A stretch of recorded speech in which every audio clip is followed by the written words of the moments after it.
চলে এসেছে শীতকাল, আর শীতকালে ঘোরাঘুরি কিন্তু লেগেই থাকে। তাই বাড়ির বাচ্চা থেকে বড় সবাই মিলে একসঙ্গে ঘোরা যাবে এমন জায়গা যদি সিলেক্ট করতে বলা হয়, সেখানে কিন্তু চিড়িয়াখানার নাম প্রথমেই চলে আসে। আর এবছর চিড়িয়াখানা 150তম বর্ষ উদযাপন করছে, তাই চিড়িয়াখানাতে থাকছে নানান চমক। কি কি চমক থাকছে এবারে দেখতে হলে দেখতে হবে পুরো ভিডিওটা, একটু স্কিপ না করে দেখতে থাকুন। তো আজকে যাচ্ছি চিড়িয়াখানা, চলে এলাম গড়িয়া মোড়। এখান থেকে 80A বাস ধরে সোজা নেমে পড়ব আলিপুর। এছাড়াও কিন্তু শিয়ালদা থেকে, যাদবপুর থেকে যাওয়া যায়, অথবা মেট্রোতে যেতে চাইলে যতীন দাস পার্ক থেকে যাওয়া যাবে। পুরো অ্যাড্রেস এবং সাথে গুগল ম্যাপের লোকেশন দেওয়া থাকছে ডেসক্রিপশনে, চেক করতে একদম ভুলবেন না। আলিপুরের এই তিনমাথা মোড়ে বাঁদিকে ন্যাশনাল লাইব্রেরিকে ফেলে ডান দিকের ফ্লাইওভারে উঠে পড়লাম, আর ফ্লাইওভারের ডান দিক থেকেই দেখা যাচ্ছে আলিপুর চিড়িয়াখানার গেট।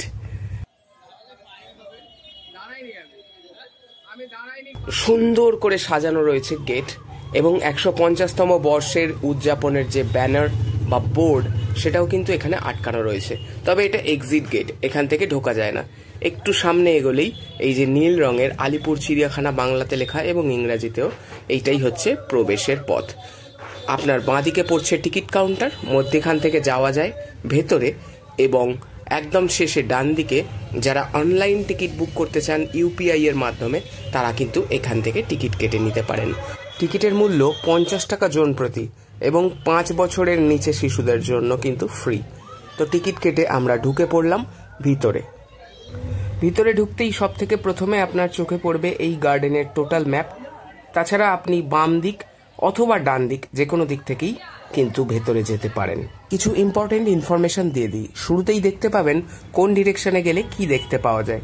তাছাড়া 10 টাকার বিনিময়ে নিয়ে নিতে পারেন গাইড ম্যাপ, এবং ফ্রি হুইল চেয়ারও থাকছে, যেটা প্রয়োজনে আপনারা ব্যবহার করতে পারেন। আর গেট থেকে ঢোকার পরে একদম বাম দিকে চলে এলে, যেখানে এক্সিট গেটটা ছিল ঠিক তার সামনে থেকেই পাওয়া যাচ্ছে ব্যাটারি চালিত ভেহিকেল বা গাড়ি। যারা মনে করছেন যে হেঁটে এই পুরো জুওলজিক্যাল গার্ডেন বা চিড়িয়াখানাটা ঘুরতে পারবেন না, অথবা সাথে বয়স্ক এবং বাচ্চা আছে, তারা কিন্তু চাইলেই এই গাড়িটি ভাড়া করে নিতে পারেন, বা টিকিটের মাধ্যমে এই গাড়ি চড়ে পুরো চিড়িয়াখানাটা ঘুরতে পারেন। টিকিট মূল্য 100 টাকা জন প্রতি 1 ঘন্টার জন্য। চলুন এইবার ভিতরে নিয়ে যাই। ভিতরে প্রবেশ করতে প্রথমেই আপনি একদম সামনে যেটা পাবেন, একটা বিশাল বড় খেলার মাঠ, যেখানে বাচ্চা বড় সবাই মিলে খেলা করতে পারেন। আরেকটা ইম্পর্টেন্ট ইনফরমেশন দিয়ে রাখি, ভেতরে কিন্তু খাবারের দোকান আছে। তাছাড়াও চাইলে আপনারা নিজের বাড়ি থেকে নিজের ইচ্ছে মতো খাবার এনে এইখানে বসে আপনারা খাবার খেতে পারেন। বসে খাওয়ার জন্য যথেষ্ট জায়গাও আছে এবং জলও আছে। তবে একটাই কথা বলবো, বাড়ি থেকে বসার জন্য চাদর বা টেবিল ক্লথ জাতীয় কিছু সঙ্গে অবশ্যই আনবেন। ভিতরে টয়লেটও অ্যাভেলেবেল থাকছে।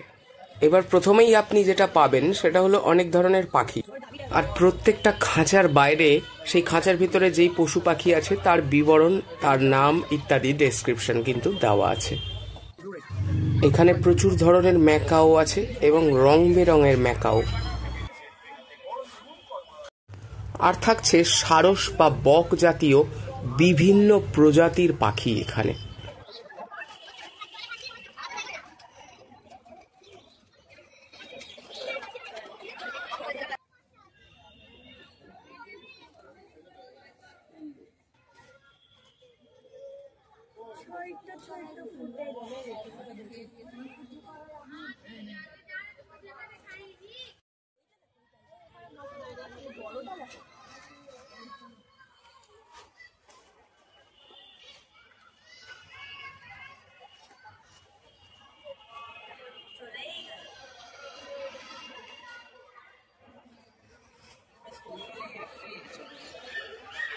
মধ্যেই মাছ ছাড়া আছে, ইচ্ছে হলে খায়।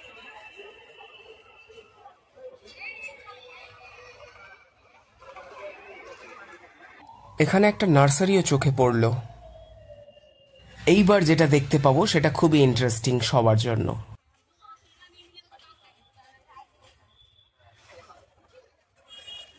হাতিগুলো বেশ সুন্দর করে খেলা করছে এবং মনে হচ্ছে দর্শকদের দেখে তারাও বেশ আনন্দিত। দর্শকদের ক্যামেরার সামনে বারবার এসে ধরা দিচ্ছে, মনে হচ্ছে যেন ফটো তোলার জন্য পোজ দিচ্ছে।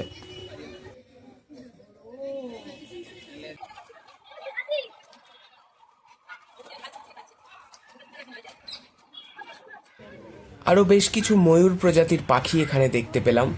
নানান প্রজাতির পাখি আছে, তার ডিটেইল কিন্তু আগেই বলেছি। তাদের খাঁচার বাইরে পরিষ্কার করে বাংলা এবং ইংরাজি ভাষায় লেখা আছে, আপনারা অবশ্যই পড়ে নেবেন।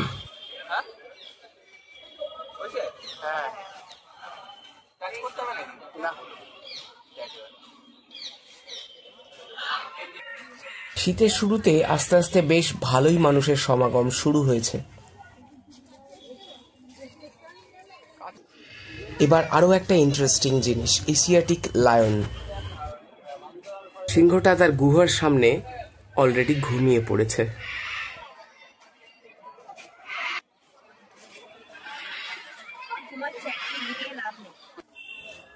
আর এই হলো সাদা ময়ূর, দারুণ সুন্দর দেখতে এবং একদম সামনে থেকে দেখতে পেলাম এই সাদা ময়ূরকে।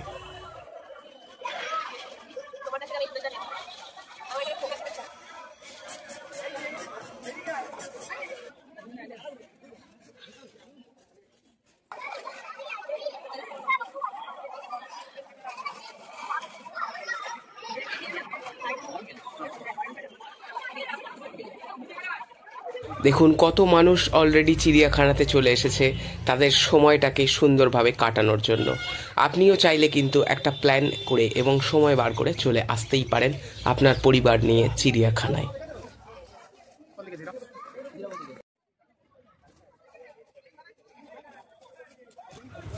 দেখুন এই প্রাণীগুলোর নাম নিশ্চয়ই আলাদা করে আর বলার প্রয়োজনই নেই।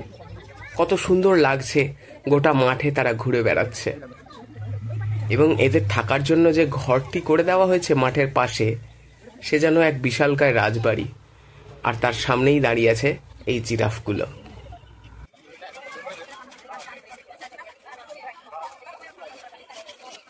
এইবার সামনে জলাশয়ের উপর দিয়ে ছোট্ট একটা ব্রিজ পার হয়ে চলে গেলাম ওই পারে। আর যাওয়ার সময় জলাশয়ে দেখলাম প্রচুর মাছ।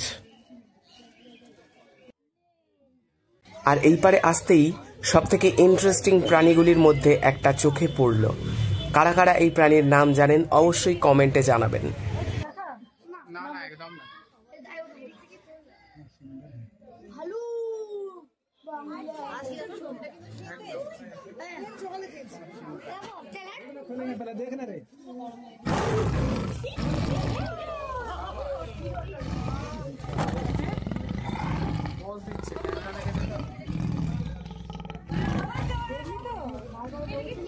একবার একটু ডেকে দাও,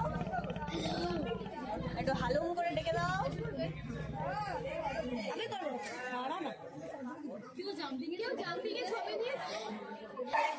আরো একটা ইন্টারেস্টিং প্রাণী দ্য রয়্যাল বেঙ্গল টাইগার ঘুমাচ্ছে এখানে। আর এই হলো সেই ডেঞ্জারাস নেকড়ে বাঘ। প্রতিটা কর্নারে কর্নারে এরকম ফ্ল্যাগ করে কোথায় কোন প্রাণীরা আছে সেগুলোর ডিটেল লেখা আছে। তো এই খাঁচায় কি কি প্রাণী আছে সেগুলো আর দেখালাম না, আপনারা নিজের চোখে এসে দেখবেন, তাই কিছুটা সাসপেন্স রাখলাম। দেখুন আরো এক ইন্টারেস্টিং পশু, চিতাবাঘ, একদম দর্শকদের চোখের সামনে প্রায় এক হাতের নাগালে ঘুরে বেড়াচ্ছে। এত সামনে থেকে চিতাবাঘ দেখা কিন্তু অনেক বড় ব্যাপার। আর এই কাঁচ আছে বলেই মানুষ এত সামনে চিতাবাঘের যেতে পারছে, না হলে কিন্তু কখনোই সম্ভব নয়। এবার কিছু কুমির দেখে নেওয়া যাক, যারা এইখানে জলাশয়ের পাশেই রোদ পোয়াচ্ছে। দেখলে মনে হবে স্ট্যাচু, কিন্তু আদতে তারা স্ট্যাচু নয়, জ্যান্ত কুমির। তারা কিন্তু এরকম ভাবেই পড়ে থাকে অনেকক্ষণ। আর এইটা কিন্তু ঘড়িয়াল, এটা কুমির নয়, এদের মুখটা হয় ছুঁচালো। এবার ঢোকা যাক সরীসৃপ ভবনে। এখানে কিন্তু সাপ এবং সরীসৃপ প্রজাতির প্রচুর প্রাণী আছে এইখানেই আছে ইয়েলো অ্যানাকন্ডা, গ্রিন অ্যানাকন্ডা থেকে শুরু করে খুবই রেয়ার স্পিসিস। এইখানের একটি বোর্ডে বেশ কিছু ডিটেলও দেওয়া আছে।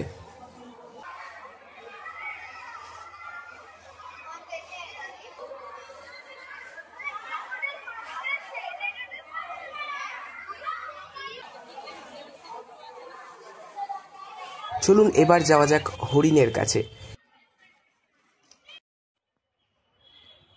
প্রিয় দর্শক, আমাদের আলিপুর চিড়িয়াখানাতে কিন্তু প্রচুর জীবজন্তু আছে। শুধু কমন নয়, আনকমন বা রেয়ার স্পিসিসেও কিন্তু ঠাসা আমাদের কলকাতার আলিপুর চিড়িয়াখানা।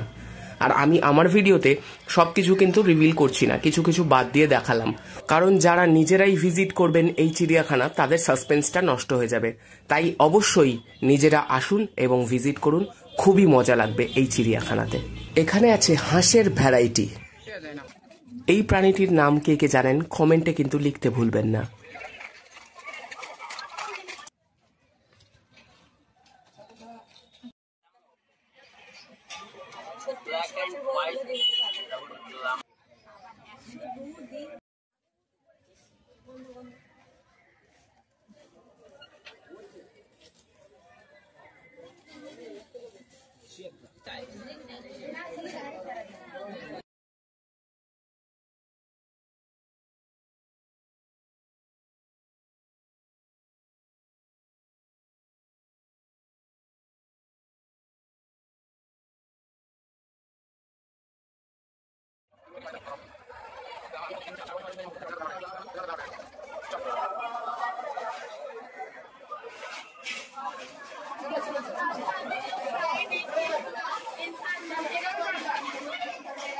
এদেরকেও নিশ্চয়ই চেনেন আপনারা।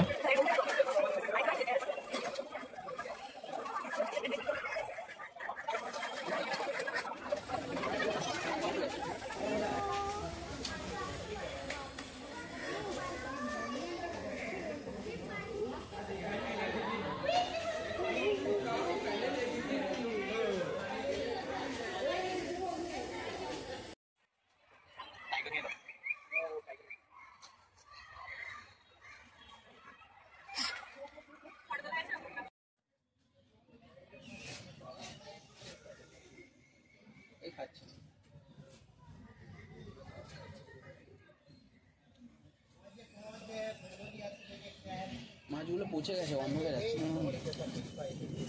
জন্য খাচ্ছে না, খাওয়ার অ্যাক্টিং করছে। দেখ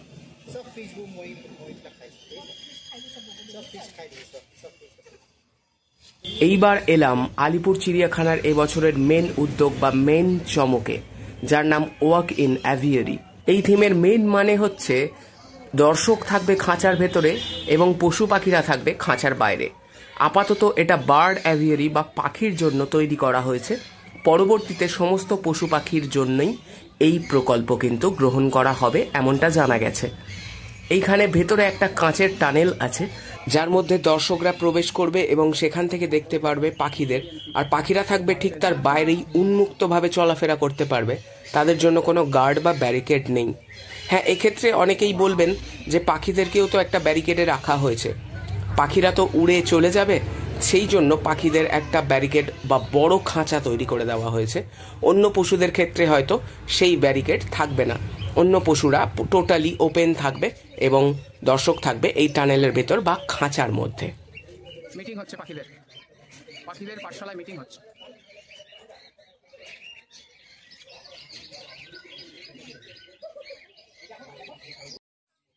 দেখুন আরও এক ধরনের ময়ূর, ডিটেলসে লেখা আছে গ্রে পিকক। অনেকেই হয়তো এই ধরনের ময়ূরটি দেখেননি, সাদা বা নর্মাল ময়ূর অনেকেই দেখেছেন।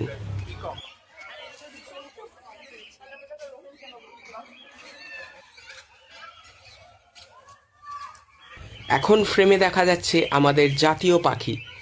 সত্যি এটা জাতীয় পাখি হওয়ার যোগ্য, এত সুন্দর এর দৃশ্য, কালার এবং অ্যাপিয়ারেন্স, তা না দেখলে বলে বোঝানো সম্ভব না।